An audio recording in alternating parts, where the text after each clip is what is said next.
Hey viewers, so you'll notice that you're going to hear a lot of me this time around, and that's because I had to re-record some lines for Kristin and Sirena due to an oversight by myself. I'm sorry. So for Kristin, you're going to hear Kristin says so and so, and then for Sirena, you'll hear an Irish accent, and for me, you'll just hear my regular voice. Thanks for watching. I don't know if she would recognize me because I'm all red. It takes her a minute, and then she's just... What? Weren't you on the Season's Delight? Yeah, that's me.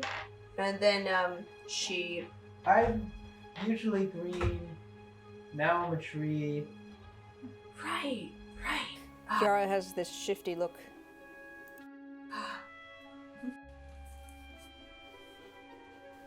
Have we been found out? She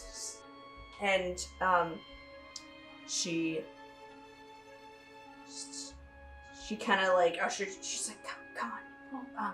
She opens up like this. She takes some like keys out and opens up this like broom closet and kind of like pulls you guys in. What are you doing here? I mean, trust me, you really don't want to be caught by the stage manager. She's kind of horrible.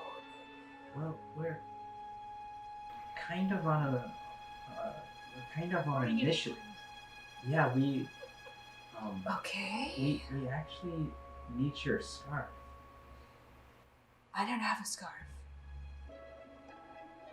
Well, we need the Prima Donna scarf. Oh, you mean Farah? Yeah, I'm not the Prima Donna here. And she kind of rolls her eyes. They'd never let a dragonborn be the Prima Donna here. Oh, but you have such a lovely voice. You don't have to tell me that. But the dwarves want to see dwarven women sing. Anyway, but, is it blue or something? Do you know what color it is? Because she always has this blue scarf. I describe it as much as Lucious has Lucian. Luscious. We call him Luscious. All the names are melding together as Lucian has Uncle Luscious has described to us. Okay. I've only seen her with one scarf, but the thing is she always keeps it on her. We need to take it off her, and then probably kill her. Or at least warn her. Alright, I mean, she's in the dressing room now. You said that she's always had it on her, that you always see it with her. Like, does she seem like very possessive about it? Or Does she ever take a bath? I mean... has she never taken it off since you've seen her? Every time I've seen her, she has it on. She like thinks back.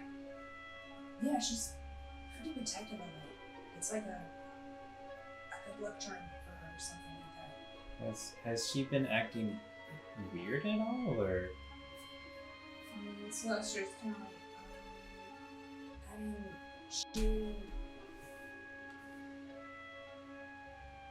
she does have this ability to captivate a room.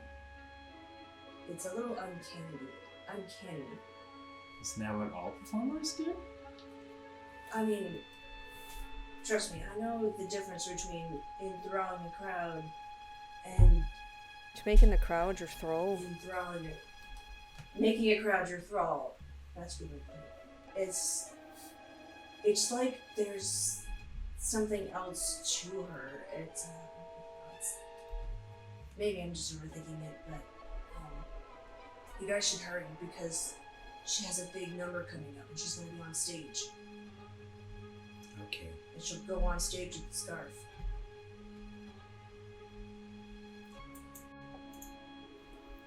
Alright. Well, wait. What do stagehands wear? Black. And then she's... So, and then she's just like, I mean...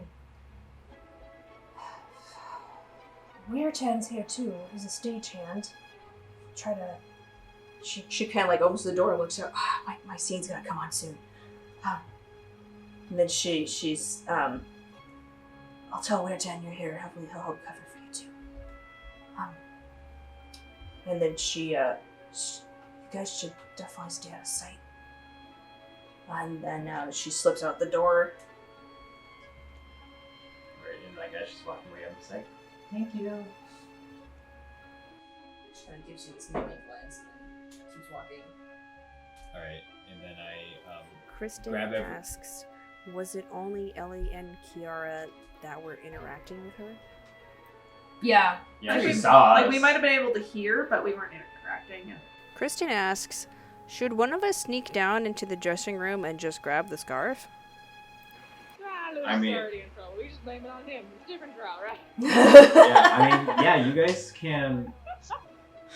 Yeah, you guys can sneak in and try to grab it, and like, if anything, I mean, I could turn into a mouse and be in one of you guys' pockets, so you guys have the pass without a trace on you guys. Wait, I have a... And she sort of reaches into her pouch and just... the dust of disappearance? Oh, I don't remember what that does off the top of my head. It might be an invisibility web? yeah, maybe put the dust of disappearance on Keontae. You use an action to throw dust in the air, and you and each creature in the within 10 feet become invisible for 2d4 minutes. The duration is the same for all subjects, and the dust is consumed when the magic takes effect. Okay.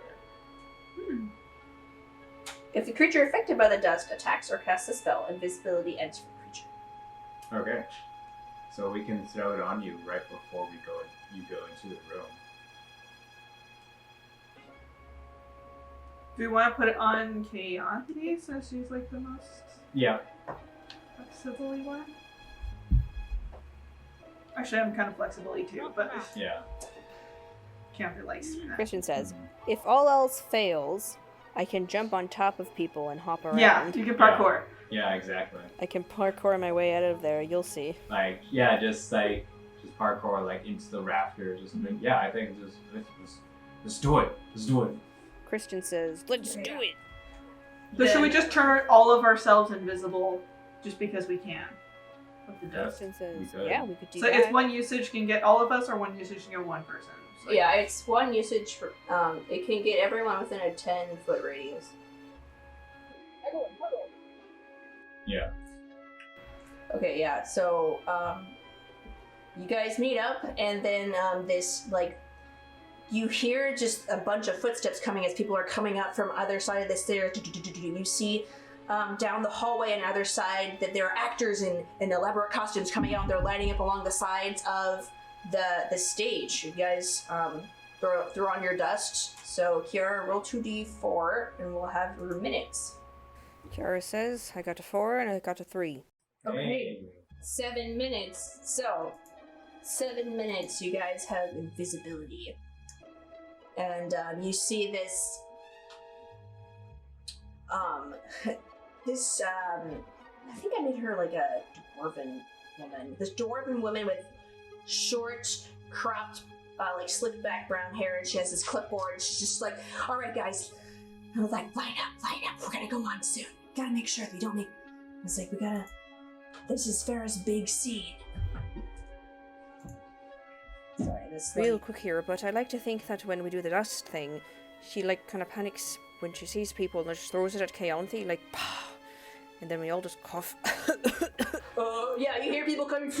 I kind of like the idea of, like, what is it? People were coming in at the same time, and she throws it up, and like some of the like stage people come and turn invisible. And they're trying to go on stage. Yeah. No. It lands on like this.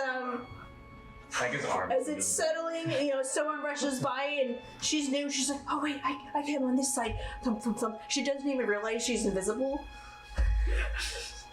Oh no. And you hear the music start to swell. She'd make a great stagehand. I mean, yeah. But not a good actor. The music outside, but a great stagehand. Great stagehand. the music swells, and then people start to begin to dance onto the stage and sing their chorus line. From what you can tell, it's like something about love being an untamable thing, and it's in Elfish. And then... Has Ciara seen a stage play before? They have that in Jurassic Society, right? I'm sure they do. It's not super popular, but they've done it. They're more of like an orchestra type of people. Because I made them more interested in, I guess vernacular, like activities, downtime activities, and entertainment that has to do with hearing and like scent. Because it's dark. It be dark. It do be dark. It's dark, so, if that's the case, then she does a bit of a double take while she's looking around. Oh. Yeah, there's definitely a lot. And then stagehands are coming out, they're kind of like moving sets around, and you guys are fine because you have these, I mean, you're visible at this point. Okay, passive perception for you guys? What is it? Mine is 11. Mine's 15. Okay.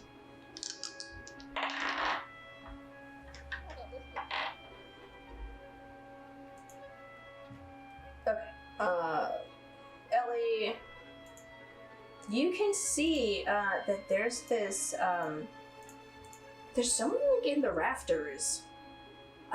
And they're not dressed like a stagehand, and they're not dressed like an actor. So you think that's kind of weird. Yeah, I get people's attention, and I point up to the rafters. Yeah, and you look on, all four of you look over, you can see just like this slim outline of what seems to be like a tiefling. Uh-oh. And you guys hear these women coming up and saying, "Oh, Ciara's on her way up. Come on, quickly." And there's this sea of actors between you as Ciara comes out, and she's this dwarven woman with curled brown hair. She's very pretty, and she steps out. You see that the blue scarf is around her wrist, and then she walks over to the side of the stage. Chianti, this is when you run because you are fast. Or do whatever you want. Kristin asks, "Is there a bunch of people between me and Ciara? And if there are, can I wall run around them?" Make an acrobatics check. Ciara, would you want to throw her? Kristin says, "Well, I don't think I need assistance. Can I just run?" I mean, you wanted to, like, wall run, so Yeah. make an acrobatics check. Yeah, you can do that automatically at level 9, but...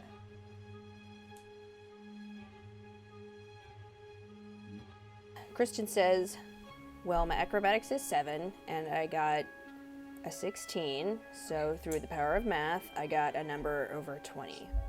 Yeah, okay. Math is math, I want.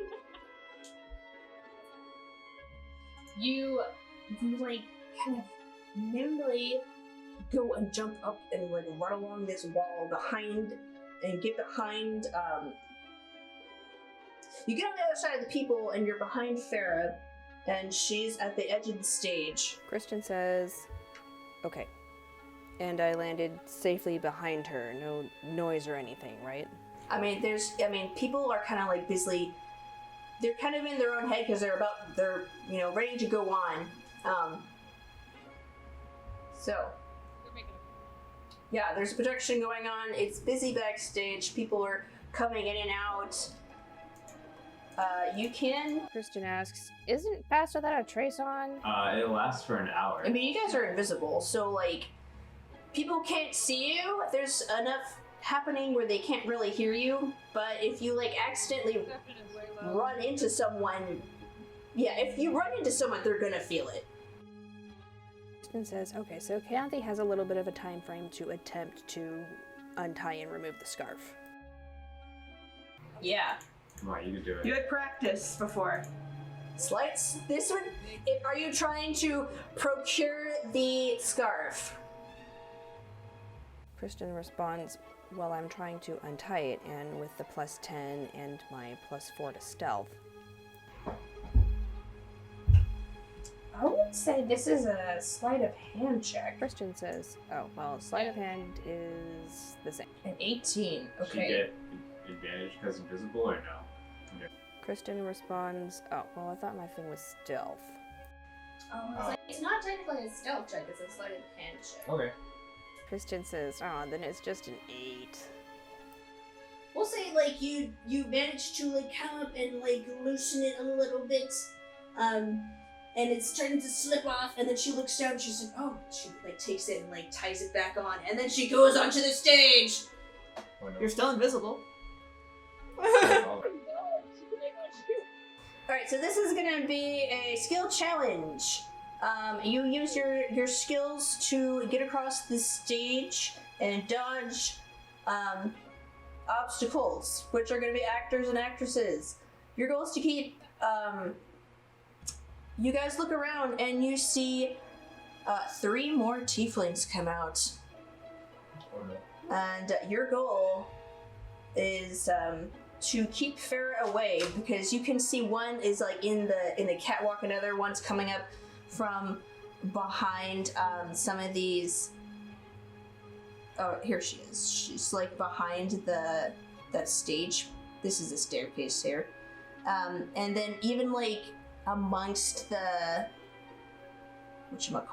the actors, you can see some of them are intent on getting to Farah. So there's 4 that you're trying to keep away from Farah, who's this purple person.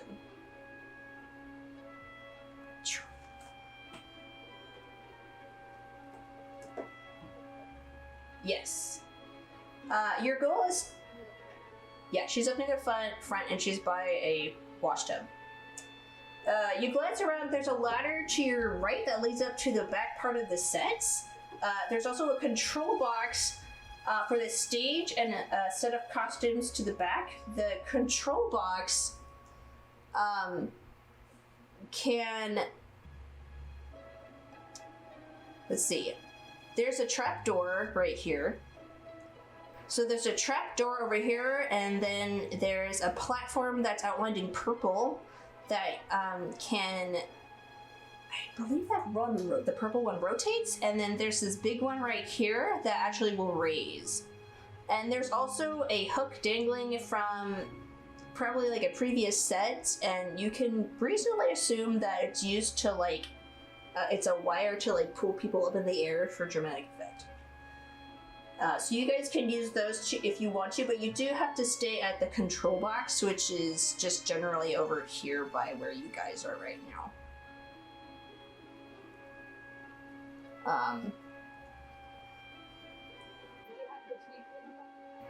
Yeah, so you guys can see, I'll make them red. There we go. There they are. And I just want to point out all of the people in the audience. Okay. Yay me. Alright. Let's roll initiative at this point, just so we have a round. We're gonna try switching this up. Okay, Ellie, what'd you get? I got a 3. Ciara, what'd you get? 7. Okay, and then Luna. 23. Nice, she's on top. Kathy. Just the chaos crew ain't doing so hot. You got a 7. Okay. Alright, top of the round is Luna. Okay.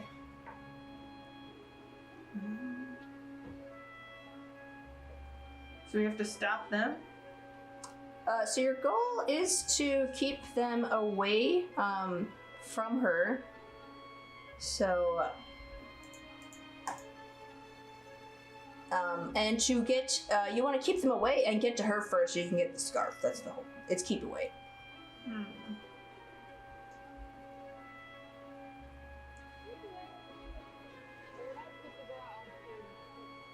You can, you're invisible.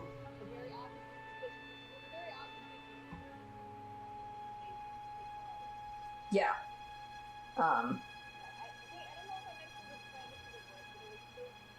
Oh, 13. Okay. I heard 7 for some reason.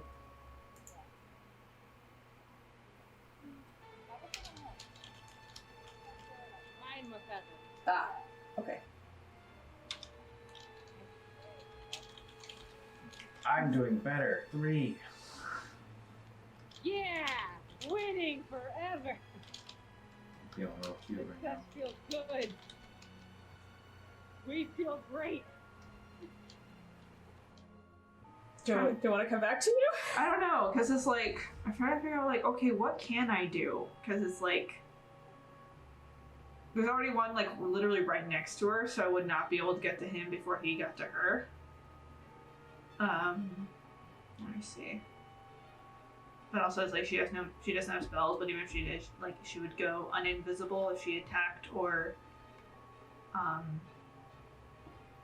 attack someone or cast a spell, and I'm not sure what all counts as an attack, because even like a grapple can count as an attack to some. Oh, that's true. And then also it's like she has like -2 strength, so if you can't really grapple anybody anywhere. I'll say if you're like gonna just like if you're not trying to like do actual harm, I won't count it as an attack. Mhm. So like you could theoretically like throw something at her or try to like you could like try to come over here and just like push the boxes over onto her.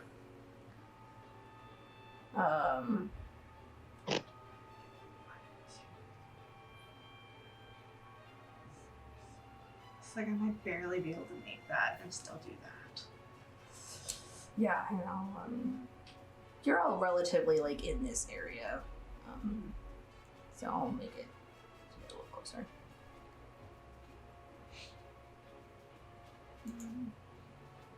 Okay, there's that, and I don't know. There's a part of it that like wants to turn into a werewolf backstage, so everyone starts freaking out. It's like, oh no, we should like, okay, let's You get can usher definitely people do out, but that. then I also want to get out alive. Yeah. I'll make things interesting. Danessa comes over and she walks over to here and is interacting with these people. So this guy is there. So now you guys could theoretically like rotate this because that platform rotates. Wait, the purple one? Yeah, the purple one rotates, so you guys can use the control box to rotate. Okay. Is it just 90 degrees each turn, sort of thing? It's like I know it's square, but yeah, it's supposed to be like a round platform that rotates like a disc. Just can't make circles. Okay. I go come over here and then try to dump the boxes on him. Okay, yeah, Slow you 'em down. easily, yeah, you're invisible, so you like easily slip around them. These people are sitting at tables during this point, and so make a strength check to try to like topple these boxes over. Are you sure it's a strength check? Unless you can figure out another way to move them. Can I find like a small piece? Like if it's like, oh hey, like it looks secure now, but if I remove this one board, then suddenly it's not secure anymore and it just goes. Yeah, make an investigation check. Okay. 11 plus 5, that's 16. Okay, yeah, you look over and you see that there's this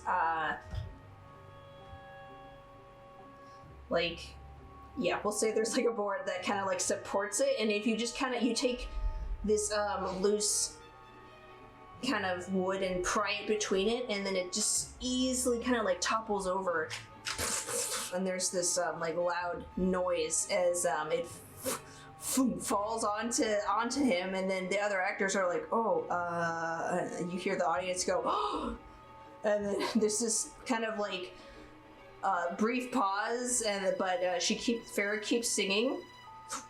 Okay. All right. Next up, we have. We'll say she's number 1. He's number 2. Okay, so she's back here you see one of the tieflings come over, and she's kind of just slinking across. That's as far as she can go. And this guy, they're trying to like keep it cool. He's also walking across the stage.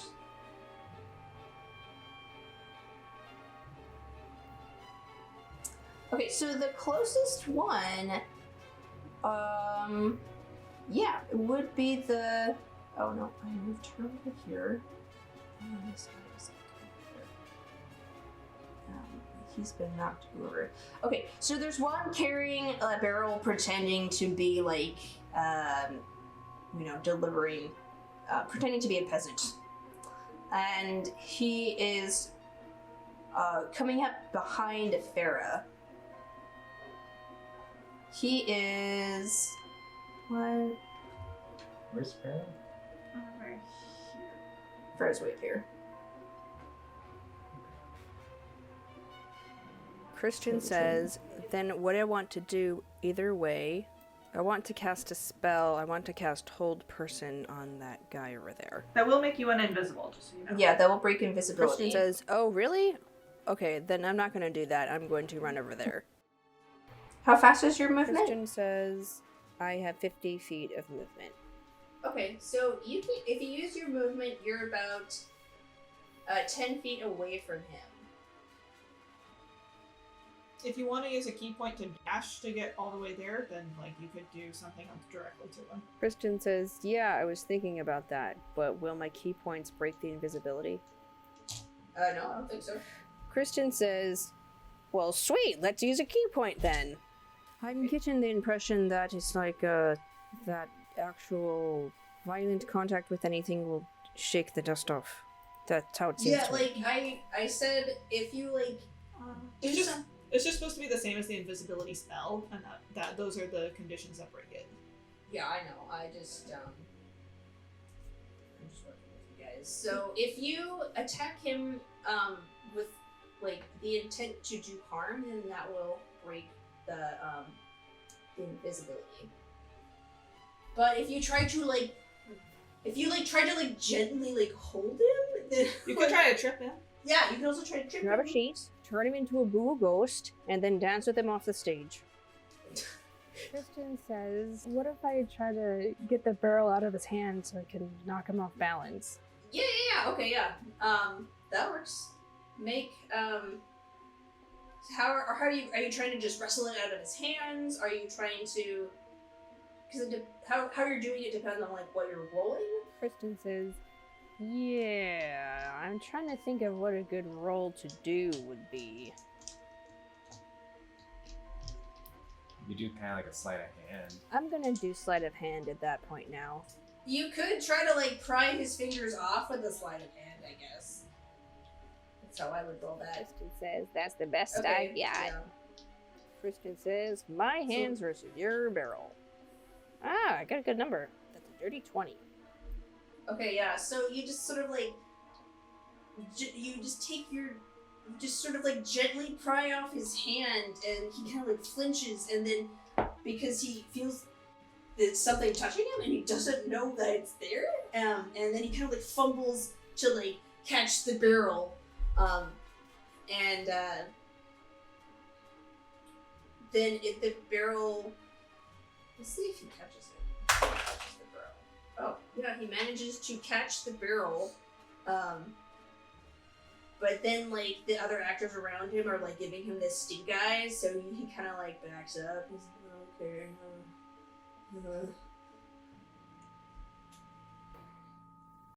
Hi, this is Tiffany, your DM. Thank you for watching Dungeon Damsels. This is not the end of the session, so please stay tuned for the next part. We update on Tuesdays and Saturdays at 5 p.m. Pacific Standard Time. If you're interested in supporting us more, please push the subscribe button, like, or comment. We also have a Patreon, wink wink nudge nudge, and our show is in podcast form. You can find us on Apple Podcast, Google Podcast, Podbean, Spotify, and plenty of other podcast platforms. Thanks, we hope to hear from you soon.